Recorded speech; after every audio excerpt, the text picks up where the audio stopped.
Welcome back, Fantasy Managers. This is Devo1099. Tom, game week 33 of the Premier League. Looks like our champion is Leicester. We've been sort of accepting that for the past few weeks, but I think last weekend more or less cemented it. Spurs fans may still have a little bit of hope. Arsenal fans didn't have any hope a long time ago. But we'll see what happens. Leicester could lose at Sunderland. Arsenal could win at West Ham and Spurs could win against United. So it isn't quite over. It's pretty close. It would be over if Sunderland cannot get at least a point at home here. They're fairly motivated, needing to try to prevent the drop in the first place. So we'll see how that plays out. That's the good part about the Premier League, as opposed to the American sports that I follow, is at this point in the season, almost all the teams are still trying outside of West Brom. There's something to play for. Every point in the standings in the table can mean more TV revenue for one. And then, fighting for the Europe spots and fighting to avoid relegation. There's a lot more involved. You look at a league like the NBA. I don't know if anybody's playing Draftkings NBA, but it's nearly impossible to predict who's going to play each night because the games just literally don't matter. There's nothing to play for over half the teams, or roughly half the teams, I should say. And then many of the teams that are already locked into playoff spots won't start their best players either. So prefer the Premier League in that regard and in many regards. So let's get to game week 33. The early match on Saturday is West Ham hosting Arsenal. I have been avoiding these early matches, partly because they come on so early in the morning here in the States. I will be up for this one. I don't know that I will be playing just because I don't know how this match is going to go. I think it would probably be advantageous to play because I would like my opponents to be playing guys like Alexis here, just because I don't think it's going to be a particularly high-scoring match. And as we kind of discussed last week, if you don't know who is going to be playing in the 3 p.m. matches, and you lock up spots and part of your budget in the early match, you could just end up regretting that. So in all, I'm probably just going to avoid playing any sort of teams here, but that's just my suggestion. So let's move straight to Villa hosting Bournemouth. So Villa is more or less done. I don't think they're mathematically done, but they are essentially finished, and they're headed down. They've replaced Remy Gard. So we saw last match that Carlos Gil was given all the set pieces. If he starts next match against Bournemouth, he'd be a good play. However, sounds like Grealish might be back, and Grealish got a run out, I believe, last match. He's just 2,500 on DraftKings. I don't think he would take the set pieces, so that would be interesting. If Gil doesn't play, if Verito doesn't play, you're looking at Westwood, who took a corner last match after Gil came off. You're looking at potentially Bakuna, who hasn't really been playing much, but now Hutton was sent off. So Bakuna could be an interesting play. He's not as inexpensive as we'd like at 3,700. Gil is also 3,700. At home, I think they'll play hard. I mean, they certainly did in the last match. Tough to go in front of your supporters and perform as they have. So you'd think that they'll play with some pride. I don't know if that matters, but clearly the more attractive side of this match is going to be Bournemouth, and one spot in particular opens up with Adam Smith being ruled out already. I'm assuming that Simon Francis is going to be moving back to his right back position that he had played all last year and the beginning of this year, and he crosses quite a bit. So He's 2,800. He's priced as a center back. He's going to be playing right back against Villa. I don't think I need to compel you to play him any further than that. If he starts, he'll be very highly owned, I would imagine. Daniels on the other side is 4,500. I'm less interested in that. He almost needs a penalty to make his value. I mean, in a GPP, he does have that penalty in his back pocket where most defenders you're not going to get. Similar case to him this week in Champions League was Ricardo Rodriguez for Wolfsburg, drawing the penalty, or he didn't draw the penalty, excuse me, but taking the penalty against Real Madrid, and that just made him so much more valuable. Not something you can predict. Penalties come, if you're Leicester, you get penalties every other match, but most teams don't really get them very often, so I don't think it's something you can count on, but something to keep in the back of your mind. I'm not paying 4,500. I don't believe for Daniels here, at least not away. Probably leave that alone. Richie is 6,500, which is a little rich, no pun intended, for my blood. And then Gradle is 5,200. He was a lot more attractive in the mid fours. If Stanislas is still not back, that could mean that he'll get more time. Afobe is injured now, so I think it sounds like Graben is going to get the start up top. He's not particularly attractive, but you might want to punt with him. Let me check the price on that, but I probably wouldn't play Graben. Maybe that's why I didn't write him down. So Gradle's at 5,200. I think he's okay there. Not particularly attractive, and just because I think the price has gone up and he's not really a goal threat as much as you'd like for a forward. So Graben is only 3,200, which is not a bad punt if you're trying to get more expensive midfielders. So Baruch, also a keeper, would be a solid play. He's 3,700. He's probably the cheapest keeper that I would use this week. And I'll get to the other ones that I am considering. But let's move on to Palace hosting Norwich.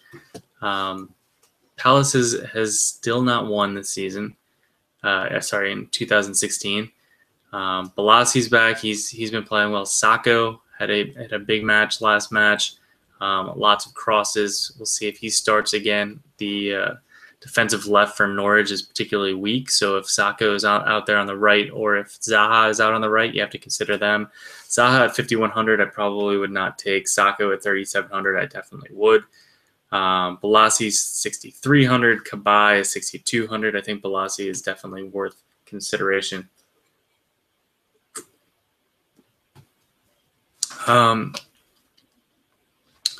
Cabaye, I probably would not take. He's been decent. I think you might be able to get 12 to 15 points out of him here, which would be pretty darn good. But I think if you're going to pay for a Palace midfielder in that range, you're probably going to just take Bolasie just because he has so much more upside. Suarez at 3,500 is fine. He's probably not going to get you much more than 10 points, but he could get you 10 points, and that might be plenty. So Norwich, on the other hand, Brady has been a favorite of ours all season, but at 6,200 away, it's probably time to just let him go. Jarvis at 3,400 would be more interesting if Brady wasn't playing. And then Redmond made a surprise return last match, so he'd probably come on for Jarvis anyhow at some point. So probably just going to leave Norwich alone. They're fighting for their lives, so they will be probably attacking a fair bit, but I'm not really compelled enough to try that out. So the next match is probably going to be fairly popular. St. Mary's will have Southampton hosting Newcastle. So Stephen Davis is hurt, so you can cross him off for Southampton. The question is how they handle that. Matt Targett is also hurt. So that kind of limits the depth of Southampton. You're going to see some rotation here. Some projected lineups I've seen have Long and Pella both playing. They have Tadic and Mane both playing.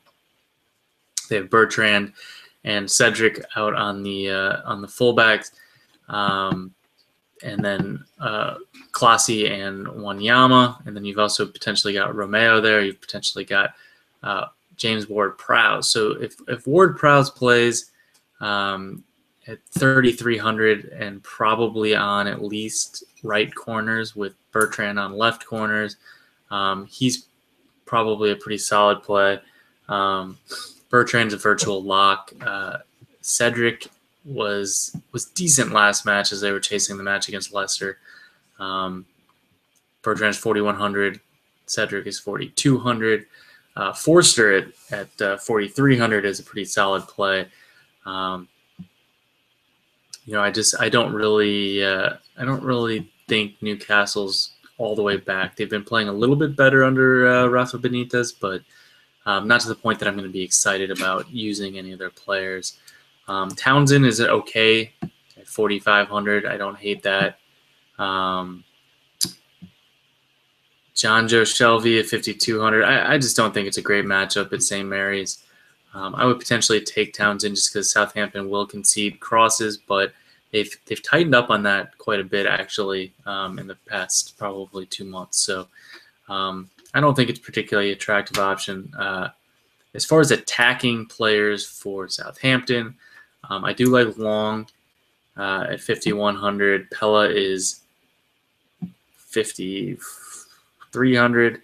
Mane is 5,400. Tadic is 6,100. Mane was pretty solid last match, and he should have had a goal. He probably drew a penalty that wasn't given.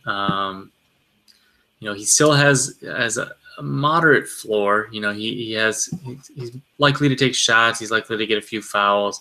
Probably going to have a few crosses. But the goals are what we're worried about. He rounded the keeper and kicked it into defender. He should have had a goal last match. I would probably consider Mane. I think his price now is down at 5,400. Think back to last year. This was a player that we were happy to play in the old Draftkings format for nearly 8,000. So 5,400, you're getting a good deal if he is the player that we know he's capable of, and he showed some flashes of that last match. So certainly for GPP, I like Mane, possibly for cash, just because I think that they're going to be one of the more favored teams in this slate. So let's move to Swansea. They're hosting Chelsea. Earlier in the season, when Swansea was able to salvage a draw at the Bridge, was sort of a harbinger of things to come. That was the one of the signs where we said, wait a minute, what is Swansea doing getting a point away at Chelsea? At that point, we thought Swansea was good. We realized Chelsea was bad, or at least thought Chelsea might be bad. And that came to fruition. Mourinho's out. Hitting comes in. Chelsea stops losing. Swansea almost gets relegated. Now they have Guidolin, and they're playing a little bit better. I think they're fairly safe now. I'd be surprised if they dip, but they'll certainly want to show up and try to get a point here. I don't really like this match for fantasy because of that. Guidolin being an Italian manager, I feel like we'll probably try to play fairly conservatively. The only Swansea player that we've considered most of the past couple months is Sigurdsson, who's been on quite a tear, and even scored last match to break many managers' hearts against Stoke. But I'm not going to take anybody else from Swansea, and I don't think that Sigurdsson at 7,900 is really a particularly strong play either. But from the Chelsea side, you can consider some of their midfielders. Pato up top at 4,500 is okay, assuming he draws another start. Willian 7,800, Oscar 5,600, Fabregas 5,500. They've been sort of eating into each other's fantasy potential. So Willian's slightly less interesting than he had been when he was really just taking everything. Now he's not getting some free kicks. It's not taking every corner anymore. So I have no interest in paying the price that he is, based on his earlier performance. It's just not going to be there anymore. I wouldn't really probably take Courtois here. He's 4,100. He's okay. Generally, I'm fine leaving that match mostly alone. That's just kind of how things have shaked out. So then we have another interesting match, is Watford hosting Everton. Watford's gotten themselves in a little bit of trouble. They can't score, which starts to become a problem, especially when their defense is not quite where it was at one point. So we have Gallo up top. He's 6,000. Everton can be scored on. They've been a little bit better lately. Versus the wide open matches that they've been playing around the New Year, but I still think that I would probably take one of the cheap midfielders, depending on who starts for Watford. The problem, as I mentioned last week, is they have a few similar players, and it's tough to know if you're going to get more than 45 or an hour on the pitch. But if Jurado starts, I would probably take Jurado. He's probably going to take at least half corners, split with Watson. If Amrabat started, I would probably take Amrabat. If for some reason they take if Adlan Guediora were to draw a start, he's got some very interesting per minute cross numbers lately, and scored a goal against Arsenal in FA Cup. But I can't imagine Guediora getting a start, when they really only have that one spot up for grabs. So I wouldn't be rushing to play Jurado at 3,200 or Amrabat at 2,800. But if that's kind of the number that you're looking at when you're filling out your lineup, I think it's a decent enough opportunity. For Everton, we've got Baines back. He's 4,900. He's taking most of the corners. Probably a little bit pricey for what he can bring back, but Watford does kind of sit back and will let you cross on them. So Baines could deliver 13 to 15 points. If that's something that you think is going to cut it this week, then that's something to look at. It's just as I was putting my lineups together, I probably will be passing on Baines, but would certainly regret that. Without penalty duty, that would kind of be the tiebreaker for me to justify paying this much. But Lukaku's almost definitely taking those. Barkley 6,600, no thank you. Deulofeu 5,300 is not a bad play. If he's starting up on the right wing again, he really only knows how to cross, and Watford is more than happy to allow that. So considering Deulofeu was able to squeeze out, I believe, like 9 points against Manchester United, I think this is a much better matchup. It's just whether or not Martinez is happy with his performance and will deploy him in that role again. I think that's the bigger question, but we'll know that before lineups lock. So Deulofeu at 5,300 certainly in the mix. I would probably take him over Gradle. Both away matches, but I just think Deulofeu is a little bit more dynamic, has a legitimate striker to send his crosses into, and Lukaku. So, and Everton is probably a little bit more polished of an attack than Bournemouth. Last match here. City hosting West Brom. West Brom can bunker in and do whatever they'd like here, but this could get ugly very quickly. City's in a bit of a tricky spot here because they have Champions League, I believe, next week.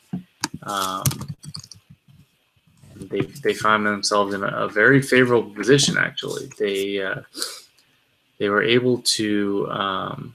It's Tuesday, so they were able to get 2 away goals, which is pretty incredible in Paris. So they'll have PSG coming to the Etihad on Tuesday, which will be a great match. And the problem for City, of course, is that they've still got plenty to play for here in the Premier League.